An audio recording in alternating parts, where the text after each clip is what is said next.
que nos débatteurs duellistes sont d'ores et déjà installés sur ce plateau pour commenter des temps politiques particulièrement instables. Bonsoir Jean-Michel Blanquer. Bonsoir. Merci d'être avec nous ce soir, ancien ministre de l'Éducation nationale. Je rappelle votre livre, La Citadelle, aux éditions Albin Michel, où vous racontez ce quinquennat, puisque vous êtes resté 5 ans au ministère de l'Éducation nationale. Et bonsoir Robert Ménard. Bonsoir Benjamin. Comme chaque semaine avec nous, maire de Béziers. On va bien évidemment, messieurs, commencer par parler de ce temps politique qui s'est accéléré. Ah là, je vois Robert Ménard lever les yeux au ciel, ça commence bien. Juste avant de vous entendre, messieurs, on va aller tout de suite sur le terrain, retrouver nos reporters. Regardez, ils sont mobilisés pour vous faire vivre tout ce qui est en train de se jouer. Alizé Boissin au siège du Rassemblement national, Loïc Besson devant Matignon, rue de Varennes. Je commence avec vous, Alizé, puisqu'il y a quelques heures, Marine Le Pen a lâché à nos confrères de l'AFP, de l'agence France-Presse, que les discussions avec Michel Barnier étaient tout simplement closes. Ça veut donc dire que qu'elle a pris la décision de censurer le gouvernement mercredi ?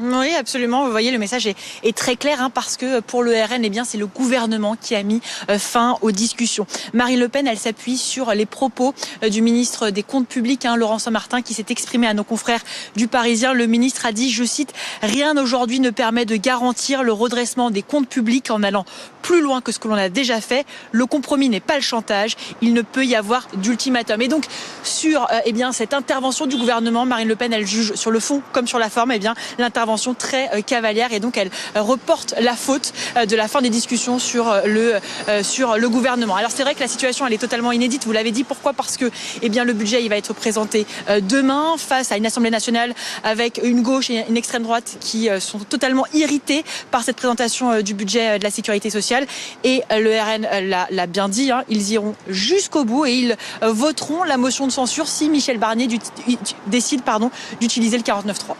Alizé Boissin en direct du siège du Rassemblement national avec Jérôme Gauthier. Et du 16e arrondissement, on va aller dans le 7e. De l'autre côté de la Seine, retrouver Loïc Besson qui est en ce moment même juste devant Matignon. Loïc, là il faut que vous utilisiez tous vos talents de journaliste politique qui suit Matignon pour nous expliquer ce qui est en train de se jouer. Il y avait effectivement cette prise de parole de Laurent Saint-Martin dans les colonnes du Parisien, mais il y a quelques minutes, Michel Barnier, son entourage, qui fait savoir que le Premier ministre est encore ouvert au débat. Donc les dés ne sont pas jetés, c'est ça ?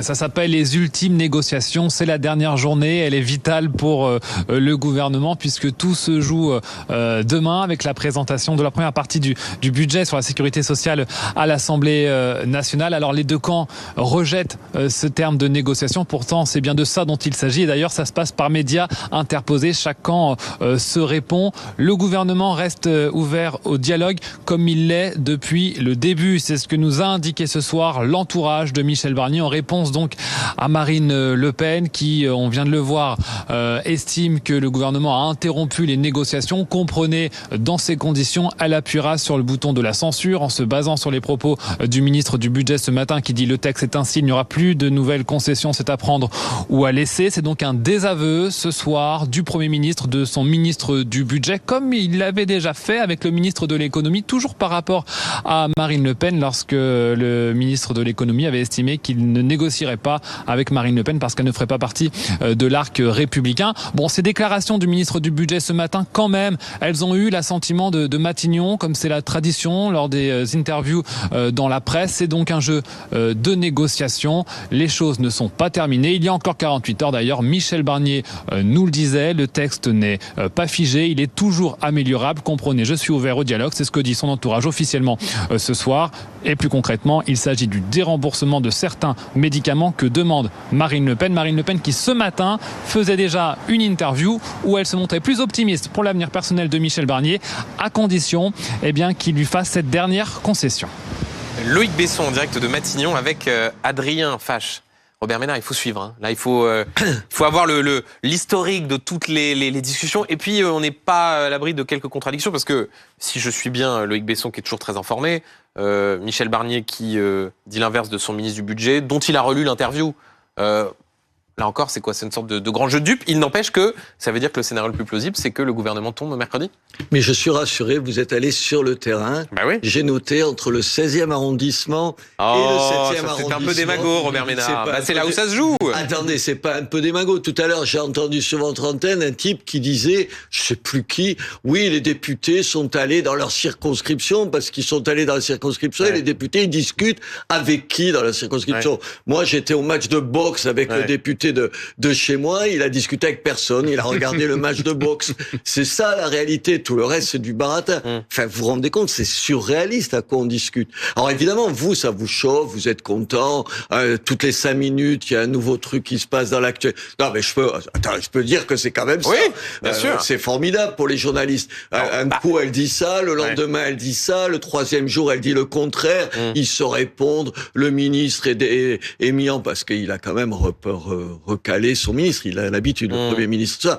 Honnêtement, vous pensez... Ah oui, c'est vous alors, tout à l'heure c'était...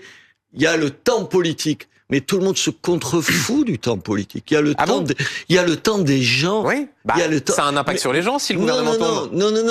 Non. Parlons de ça. Oui, bien sûr, mais c'est de ça dont on parle. Non, c'est pas vrai. On parle des égos, des états d'âme. Alors, elle leur donne 3 jours. Qu'est-ce qu'elle lui a dit? Oui, vous avez jusqu'à lundi pour faire ça. Les autres, ils ont dû être exaspérés quand même. Elle les traite comme des gamins. Il faut ça. Il lui répond, maintenant, ça suffit. Cours d'école. Tu m'emmerdes. Tu vas voir ce que tu vas faire, c'est terminé. Et quand même, le grand chef qui dit, le Premier ministre qui dit, quand même, là, on est en train de se foutre dans une drôle de tambouille. Enfin, attendez. Non, je le dis parce que je pense, sur le terrain, je discute avec des gens, je discutais avec monsieur le ministre avant d'arriver face à vous. Moi, personne ne me parle de ça. On me parle des difficultés qu'ils ont, les gens. On est à Noël. À Noël, tu fais des cadeaux de Noël. Et oui, tu fais des cadeaux. Et ça coûte de l'argent, les cadeaux. Comment tu les payes, les cadeaux? Et en même temps, les gens, ils sont pas débiles. Je sais pas si vous avez vu, il y avait eu un sondage c'était dans les Échos, où on demandait aux gens, les gens, ils sont pas débiles. Ils savent bien que tout le monde se moque de tout le monde quand le Rassemblement National, ou tout à l'heure, Marion Maréchal, dit, il faut faire ceci, cela, et tu le payes avec quoi? Vous croyez que les gens, ils savent pas ça?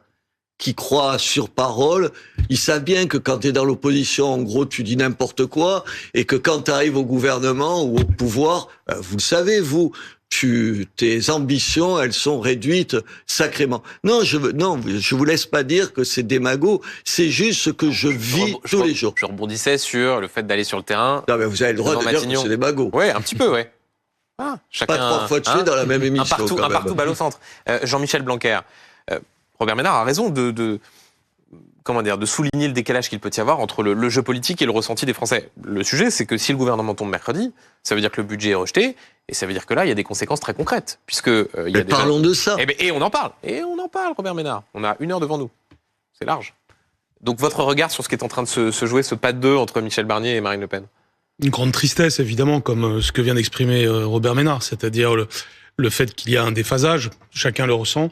Et ce déphasage est d'autant plus triste que je suis persuadé qu'il y a 2 Français sur 3 qui pensent à peu près la même chose sur ces sujets-là.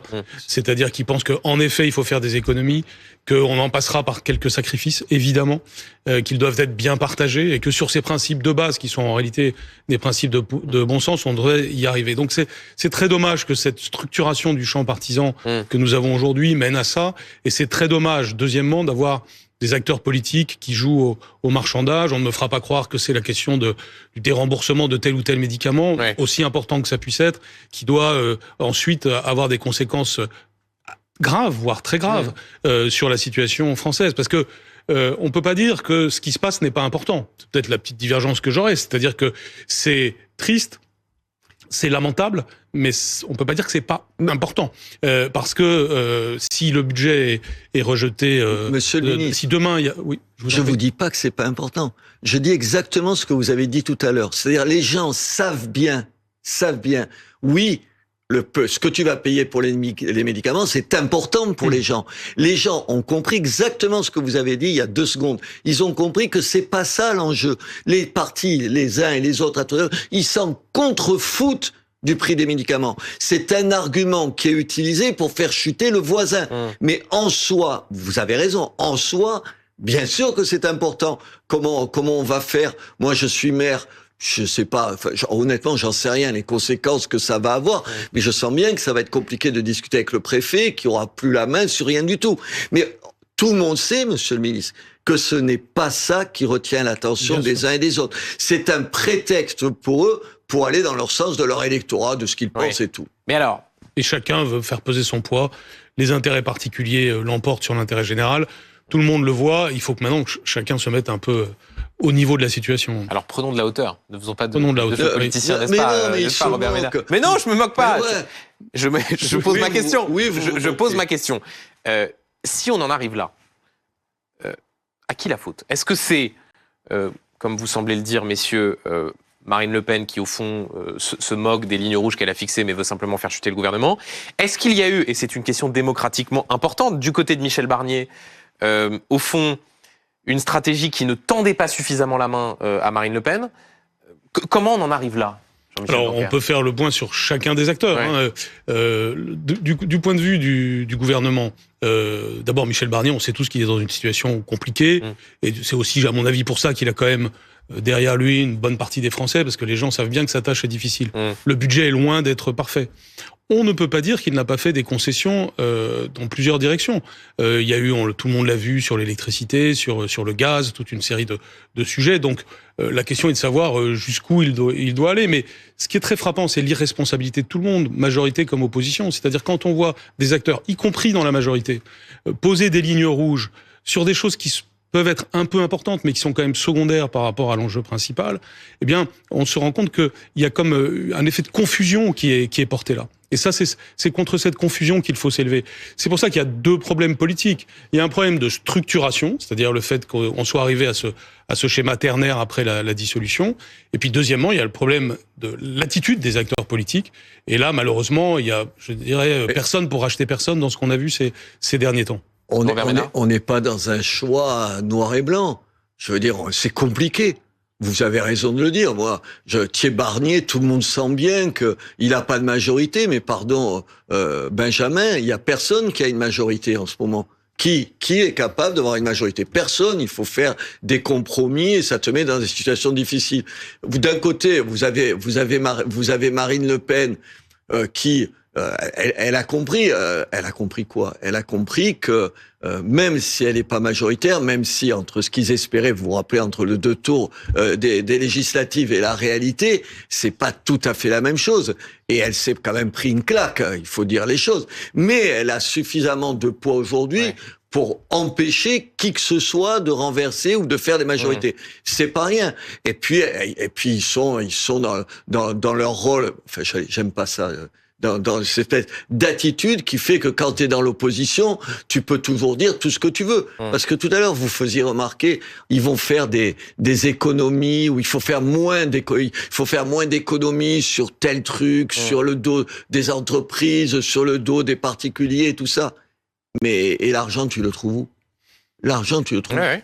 Non, mais vous avez pas remarqué, c'est la question qui est jamais posée. C'est pour ça que j'ai parlé de déresponsabilisation. Voilà. C'est-à-dire que chacun accentue les dépenses ou les manques de recettes sans apporter de solution et après s'offusque que le Premier ministre ne vienne pas le compenser. Ce jeu-là, tout le monde l'a vu, il est absurde. Et pour des oppositions qui cherchent à laisser penser qu'un jour elle pourrait être en responsabilité, eh bien, il y a évidemment eu une dégradation de leur crédibilité. En même temps, pour vos amis, alors je sais pas s'il faut dire amis, ex-amis, enfin je sais pas trop. C'est un peu démago. Plaisante. Allez-y. Je vous laisse ce débat. À la troisième, c'est... À la troisième, ça se passe mal. Non, mais attendez. S'il y a la gauche qu'on se paye là, parce que moi je trouve que de toute façon, Monsieur Barnier, c'est mieux que toute la gauche réunie, quand même. Soyons sérieux. C'est étonnant, ça, venant de vous. Non.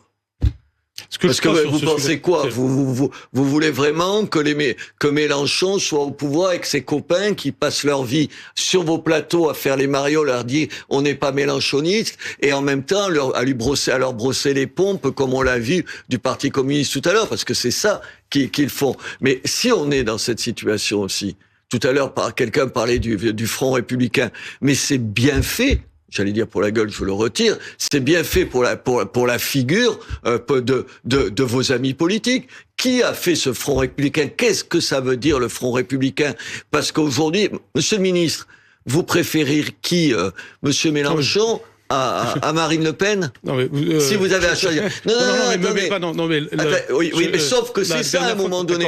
Vous avez à choisir. D'un côté, il y a un républicain, et elle est pas... Attendez, moi, je vote pas pour Marine Le Pen, donc je dis pas ça pour elle. Je dis, aujourd'hui, vous nous avez mis dans une situation où, en gros, c'était tout sauf Marine Le Pen. Maintenant, elle se venge. Elle dit alors c'était tout sauf Marine Le Pen, mais maintenant comme vous pouvez faire rien sans Marine Le Pen. Voilà, alors moi elle m'exaspère de temps en temps quand elle dit vous avez jusqu'à lundi pour ça. Tu peux pas parler au Premier ministre comme ça, tu dis pas t'as jusqu'à lundi pour trouver une solution. J'ai comme principe de pas interrompre, mais là si vous m'interrompez à chaque fois et qu'en plus vous parlez longtemps, il faut quand même que vous me laissiez répondre. D'abord, en 2024... Tout le monde est ouvert au dialogue. Oui, bien sûr, tout à fait. Mais il faut qu'il y ait un peu d'équilibre. En 2024, je évidemment strictement aucune responsabilité dans ce qui s'est passé aux législatives. Et chacun sait que j'ai regretté et la dissolution et la façon dont les choses se sont passées. L'analyse que l'on peut faire aujourd'hui, c'est que cette structuration politique, qui est le produit des circonstances. S'il n'y avait pas de dissolution, on n'en serait pas là. Eh bien, cette structuration politique ne peut pas tenir dans la durée. Il faut que ça tienne au moins jusqu'à l'année prochaine, jusqu'au moment de la dissolution possible, mais il faudra à un moment donné une clarification. Ça aurait pu être possible si les acteurs étaient capables de s'élever à l'intérêt général.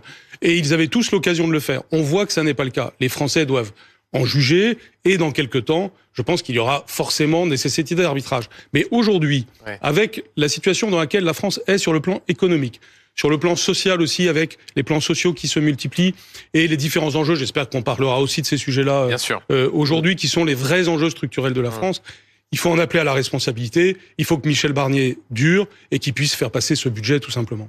Pour alimenter la discussion, et bien évidemment qu'on parlera des sujets qui, au fond, sont au cœur de cette question de l'avenir du gouvernement. Juste, je voudrais qu'on fasse un détour par l'un des protagonistes, puisqu'il sera amené ou non comment ? Sur le terrain. Oui, on va sur le terrain, justement, retrouver le député Rassemblement National de l'Oise, Philippe Ballard. Philippe Ballard, juste là encore pour essayer de faire comprendre ce qui est en train de se jouer. Michel Barnier reste ouvert au dialogue, mais Marine Le Pen dit que les discussions sont closes. Donc, vous, député, mercredi, vous allez voter la censure. Il n'y a plus d'ambiguïté. Bien, Benjamin Duhamel, on peut parler, on peut dire je suis ouvert au dialogue, mais enfin quand on lit l'interview de Monsieur Saint-Martin, ministre du Budget ce matin dans Le Parisien, qui nous dit le texte en discussion lundi à 15h à l'Assemblée, ce sera le résultat de la commission mixte paritaire de la CMP, comme l'on dit, voilà, la porte se referme. Donc Marine Le Pen et Jordan Bardella, à travers leurs déclarations, pour Marine Le Pen à l'AFP, pour Jordan Bardella sur les réseaux sociaux, ont bien fait comprendre que puisqu'il y avait de discussion, eh bien, ce gouvernement, Michel Barnier, s'exposait tout simplement à la censure. Mais enfin, on a proposé un contre-budget. Jean-Philippe Tanguy l'a présenté il y a 3 semaines. Il y a des recettes, il y a des économies structurelles dans la partie dépenses. On l'a présenté, Marine Le Pen l'a présenté à Michel Barnier. Rien. Puis je rajouterais quand même que 40 amendements issus du Rassemblement national ont été votés lors de la partie recettes. Alors là, je parle du budget de l'État, puisque demain, c'est le PLFSS, comme on l'appelle, c'est-à-dire le projet de loi sur la sécurité sociale qui sera en discussion avec des lignes rouges qui, seront franchies, on l'a bien compris. Donc, quand Philippe Ballard, un dernier mot avec vous, puisque Robert Ménard a visiblement quelque chose à vous dire. Il est inspiré par ce que vous venez de dire. Non, Philippe, moi je trouve que vous avez eu raison sur un certain nombre de choses. Quand vous dites l'aide médicale d'État, on pourrait faire des économies, bien sûr qu'on peut faire des économies. Manifestement, il a commencé à vous écouter là-dessus. C'est une bonne chose, vous avez raison. Mais on sait bien que c'est pipi de chat à côté de la réalité.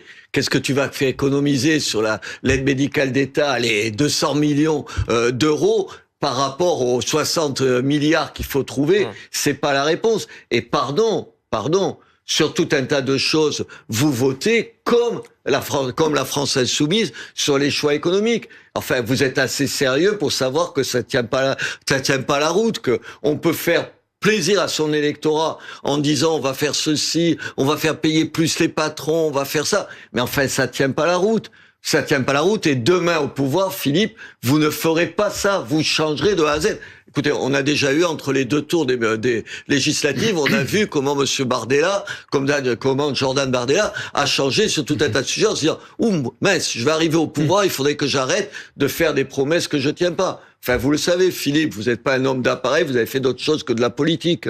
Je sais pas si c'était une question, mais réponse de Philippe Ballard. Je suis fait comme Robert Ménard du journalisme, très belle profession. Un mot sur l'AME, 100 millions, effectivement, on se moque un peu du monde. Mais moi, je vous renvoie à la lecture attentive du contre-budget présenté par Jean-Philippe Tanguy. Nous, on s'attaque à la rente, à la spéculation, mais on ne taxe pas les forces productive. Moi, j'ai rencontré le patron du MEDEF ce week-end, enfin vendredi soir, et de la CCI de l'Oise. Et je leur ai dit, bon, s'il y a censure, donc le budget ne voit pas le jour, quelle est votre réaction? Eh bien, ils m'ont dit, écoutez, ça nous permettra d'économiser de l'argent puisqu'on paiera moins d'impôts et moins de taxes. Voilà, faut aussi écouter les chefs d'entreprise. Alors, Philippe Ballard, merci d'avoir été avec nous. Et donc, vous rappelez une fois encore que vous vous apprêtez donc à voter la censure mercredi, puisque Marine Le Pen a dit que les discussions étaient closes. Merci d'avoir été avec nous. Jean-Michel Blanquer, ça fait la transition sur, là encore, un point intéressant sur lequel je voudrais vous entendre, sur les conséquences économiques, financières de ce qui adviendrait. Là, c'est vrai que Philippe Ballard dit avoir discuté avec des acteurs économiques. Je suis pas sûr qu'ils soient totalement à l'image des acteurs économiques nationaux. Au fond, Philippe Ballard dit non, ils sont contents parce que ça veut dire que le budget 2024, s'il est prolongé, il n'y aura pas tous les impôts prévus dans le budget 2025. C'est pas vrai qu'ils sont contents. Non, ils sont pas contents. Et il a parlé de la Chambre de commerce et d'industrie de l'Oise. Pour ma part, il se trouve que j'ai parlé avec la Chambre de commerce et d'industrie du Rhône la semaine dernière. L'inquiétude était très grande. Elle était très grande quant aux signaux envoyés. Il faut bien voir qu'avec ça, on a encore un peu de chance par le fait que les taux d'intérêt baissent à l'échelle mondiale. Mais sinon, le spread, c'est-à-dire la différence du coût de l'argent entre pour la France et les autres pays, et notamment vis-à-vis de l'Allemagne, évidemment, ne cesse de s'écarter. Et le signal qui serait envoyé cette semaine, s'il y a renversement du gouvernement, sera un signal très négatif. Et il faut pas croire que ces choses-là sont des choses abstraites au-dessus de nos têtes. À la fin, ça se traduit concrètement sur le loyer de l'argent et toute une série de choses qui ont trait aux entreprises. Et puis l'image de la France, la confiance dans la France de la part des investisseurs étrangers, de la part de tous ceux qui, justement, ces derniers temps, ont déjà commencé à bloquer leurs investissements parce que nous ne donnons pas un beau spectacle. Pourtant, nous savons donner un beau spectacle. On l'a fait avec les Jeux Olympiques. J'espère qu'on va le faire avec Notre-Dame. Donc, on voit clairement qu'il y a deux France. Il y a une France qui peut aller bien. Il y a une France qui peut montrer son visage d'union. Puis, il y a une France qui se divise inutilement. Et aujourd'hui, il faut que chacun joue le jeu de la première hypothèse et pas de la deuxième. Il y a surtout des entreprises qui sont inquiètes. Enfin, moi, je vois chez moi Oui, alors sur le terrain. Et oui, parce que vous vivez, moi, 800 bornes d'ici, loin de Paris, et je vous laisse Paris, je préfère Béziers. Non, mais dans toute la France, il y a cette inquiétude aujourd'hui, effectivement. Oui, les gens, je suppose que c'est pareil, les entreprises à Paris, à part les bêtises que vous dites là. Je veux dire, les gens, ils sont juste inquiets. C'est ne pas savoir où ça va demain. Oui. Je veux dire, moi, je vois même dans les collectivités, tu te dis, est-ce bien une bonne idée de prévoir autant d'investissements qu'on en avait prévu. Et quand tu dis, dans une ville comme chez moi, que entre l'agglomération et la ville, c'est 100 ou 120 millions d'investissements, si tu te mets toi à dire, attends, je vais me donner quelques mois avant de décider ce que je fais, tu fragilises tout un tas d'entreprises. Mais les gens, les employés de ces entreprises, ils le savent eux aussi. Il n'y a pas une espèce de lutte de classe comme ça entre des patrons qui seraient soucieux que de leurs intérêts et le salarié qui lui dirait le mec il gagne de l'argent sur mon dos. C'est pas vrai cette vision du monde. On est bien d'accord. C'est pas vrai. Oui, mais il faut leur dire. Les gens, tu as une gauche qui pense que d'un côté tu as que des salopards qui sont des gros patrons et de l'autre côté une droite qui pense le contraire. Ceci dit, tout à l'heure sur notre mais tout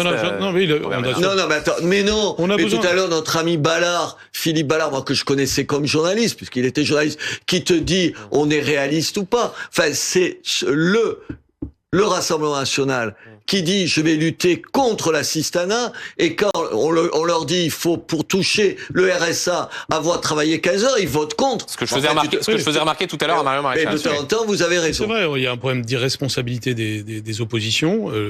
C'est clair. Il y a le fait que mais il y a aussi vos copains qui auraient pu faire. Bien sûr, non, mais qui auraient pu faire pendant 7 ans ce qu'ils disent aujourd'hui et qu'ils n'ont pas fait, quoi. Lisez le livre dont parlait Benjamin Duhamel en commençant. Ne dites pas mes copains. J'ai un point de vue très libre et très indépendant sur ce qui se passe. Je pense qu'au Aujourd'hui, on a besoin plus que jamais de rassemblement, d'unité. Ça n'est pas le cas et il faut désormais retrouver dans le champ politique une capacité à le dire. C'est vrai sur le sujet économique comme sur les autres sujets. Et là, je suis d'accord avec vous. C'est-à-dire que on ne doit pas diviser les gens entre eux. Aujourd'hui, on a besoin d'avoir des entreprises qui soient en forme pour qu'on ne perde pas d'emplois. Et pour ça, il faut par exemple renouveler des projets en matière de participation des entreprises. La reprise de Duralex, qui a d'ailleurs été saluée par la gauche, était une très bonne nouvelle parce que c'était la participation des employés. Donc c'est des sujets qui peuvent être et de gauche et de droite. De ce point de vue-là, je suis fidèle au message de 2017, plus qu'à celui de 2022. Et c'est que on doit rassembler les Français.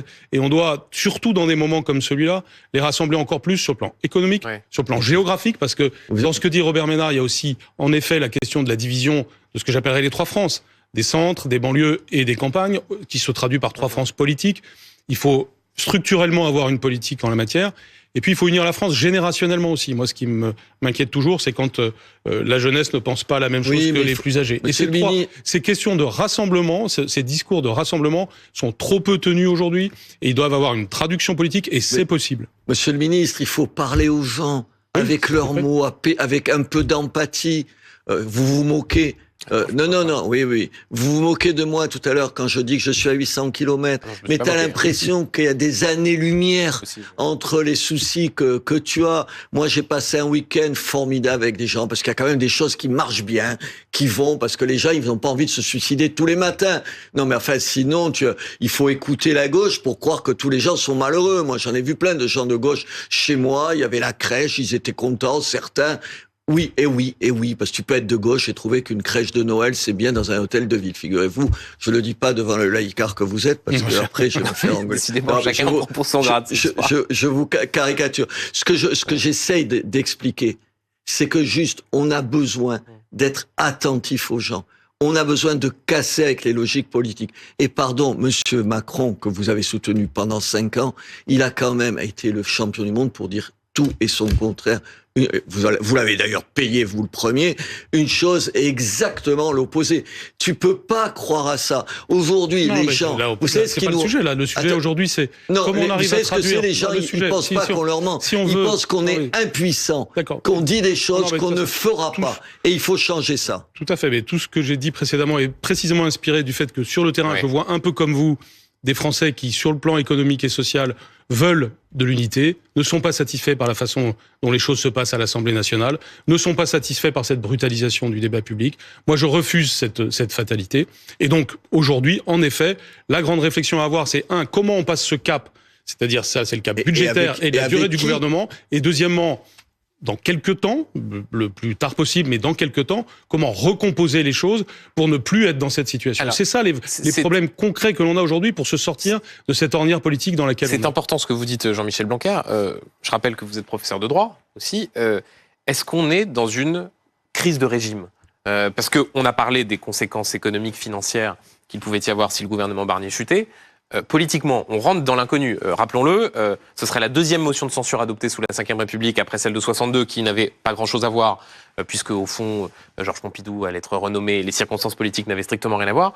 Est-ce qu'on entre dans une crise de régime ? Parce que la question que se posent sans doute là ceux qui nous regardent, c'est derrière il se passe quoi ? C'est surtout qu'est-ce qui va changer demain ? Qu'est-ce qui va changer et il se passe quoi derrière ? Qu'est-ce qui va changer ? Je pense qu'on est entré depuis la dissolution dans quelque chose qui ressemble à une crise de régime. Et c'est vrai que ce que nous vivons depuis quelques mois, ressemble terriblement à la fin de la 4e République. Sauf que, là, nous n'avons pas des institutions de rechange. Quand il y avait la 4e République, vous pouvez dire, s'il y avait des institutions plus solides, avec un exécutif plus puissant. Aujourd'hui, vous ne pouvez pas, il n'y a pas des institutions de rechange, et il n'y a pas non plus d'hommes providentiels, et c'est peut-être pas plus mal non plus que ce soit ainsi. Mais, donc oui, il y a une crise de régime, mais nous devons trouver, par nous-mêmes, les ressorts pour en sortir. Et ces ressorts existent. La crise de régime n'est pas une crise des institutions, je tiens à le dire. C'est pas une crise de la Ve République. C'est une crise de la structuration partisane. C'est parce qu'on est passé d'une structuration, disons, binaire à une structuration ternaire, et ceci crée l'instabilité dans laquelle on est. Et puis, c'est pour ça que ceux qui voyaient avec optimisme le fait qu'il puisse y avoir une fragmentation de la représentation, eh bien, étaient trop optimistes aussi sur, je dirais, les vertus ensuite de ceux qui ont été élus. Je pense que puisque nous sommes comme nous sommes, il faut plus de logique bipolaire, celle de la Ve République, mais qui soit en même temps avec une capacité de rassemblement une fois que l'élection a eu lieu. C'est surtout que je ne vois pas pourquoi ça changerait quand il y aura des élections en juillet prochain. Parce que les Français auront compris le spectacle qu'ils voient maintenant. J'espère il faut faire. Là, il y a un appel au rassemblement des Français qu'il faut faire. J'espère que vous avez raison. Je pense que ceux qui aujourd'hui brutalisent la vie politique se décrédibilisent. Que les Français le voient. Je ne suis pas sûr que vous ayez raison. Je ne suis pas sûr qu'en juillet prochain, tout marche bien.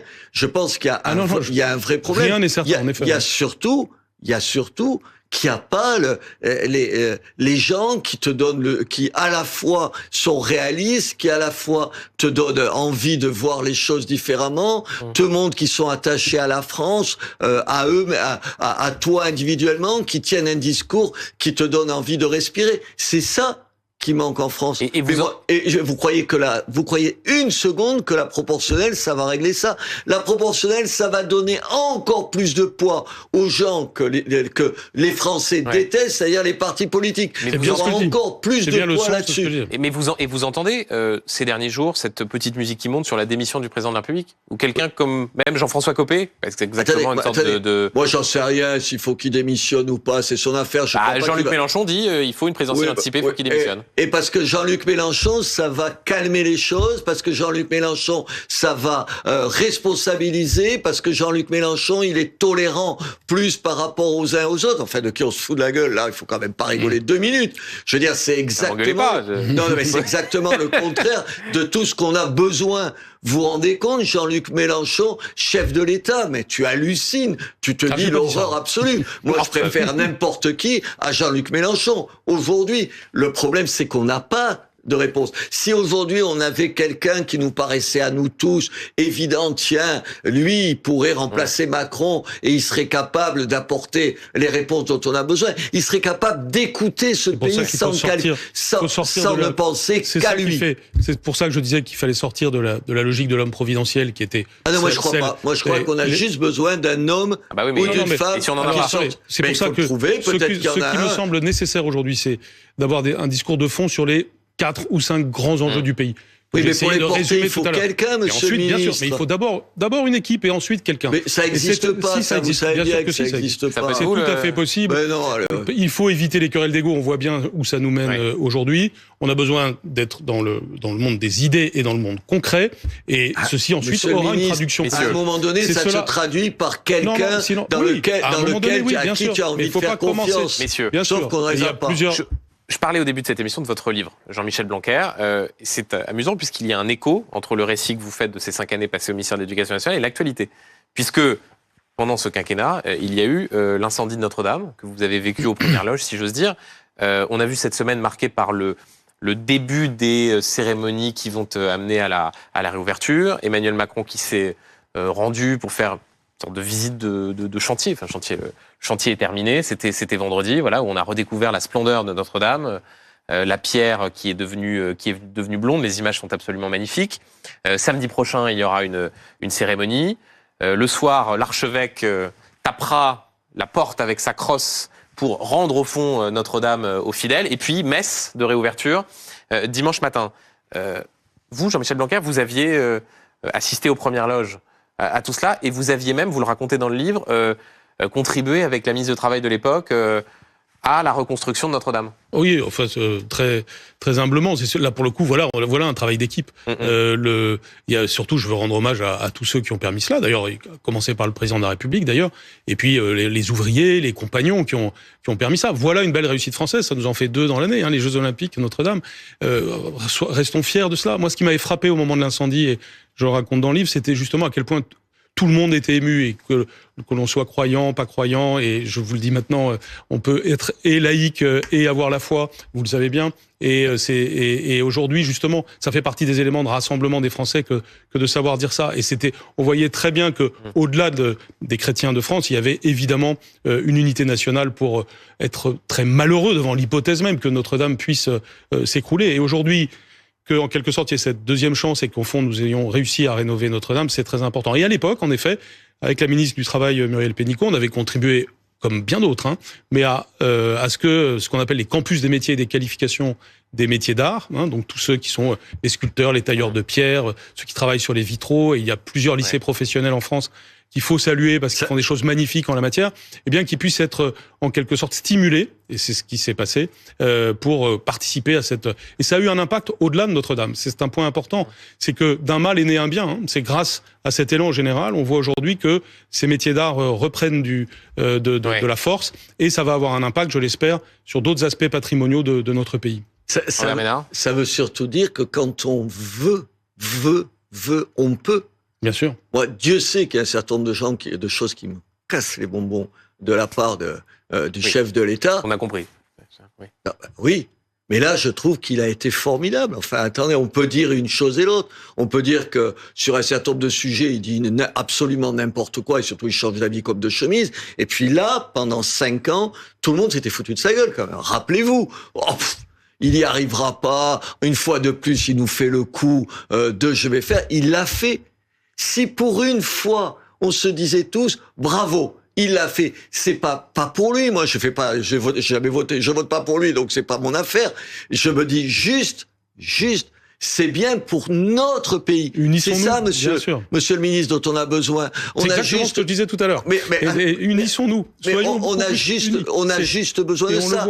Et la religion, pardon, elle divise rien du tout. Regardez comment vous disiez, tout le monde va regarder l'archevêque taper avec sa crosse pour ouvrir. T'as pas besoin d'être catho pratiquant pour trouver que ça renvoie, ça résonne. C'est l'histoire de nous. Vous savez où j'étais ce matin?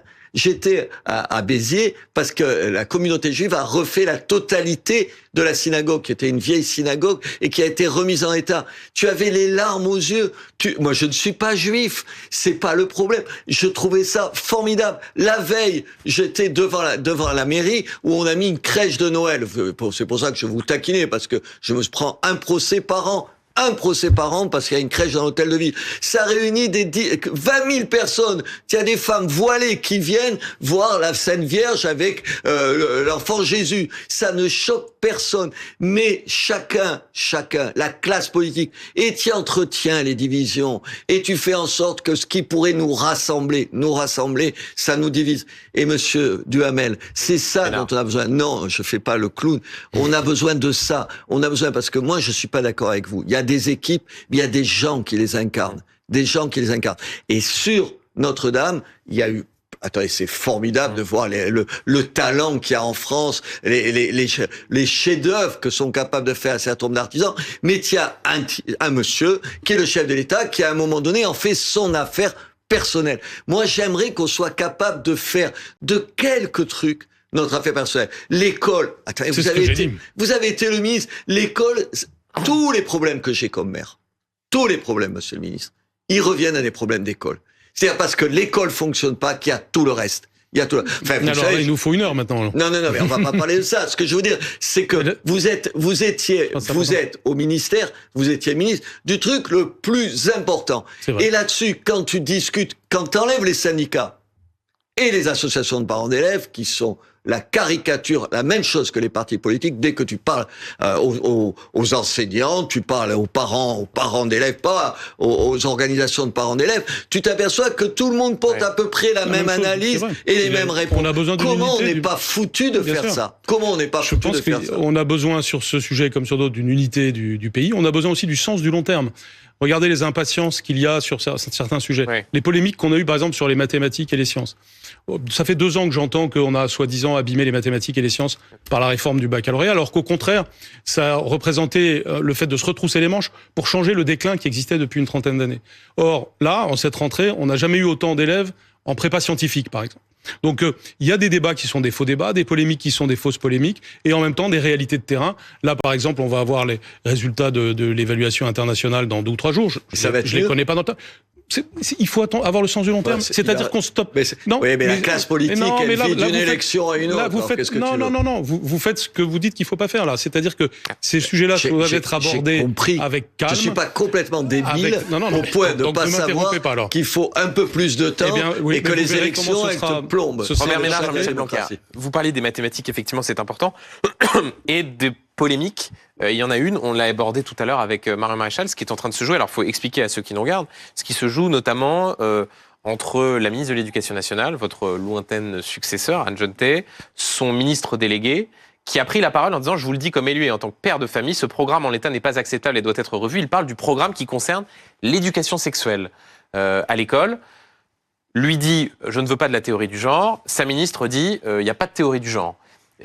Qu'est-ce que ça dit? Est-ce que là, on fait face à une sorte de panique du côté d'associations conservatrices qui tordent la réalité, ou est-ce qu'il y a un vrai sujet sur la façon dont ces programmes sont rédigés? Non, de nouveau, on est sur un sujet où il faut avoir le sens de l'équilibre. C'est-à-dire, je pense que tout le monde peut être d'accord sur le fait qu'il y a besoin d'avoir une éducation sexuelle des enfants et surtout des adolescents, que cela doit évidemment être adapté à l'âge de chacun. Je pense que c'est du grand bon sens.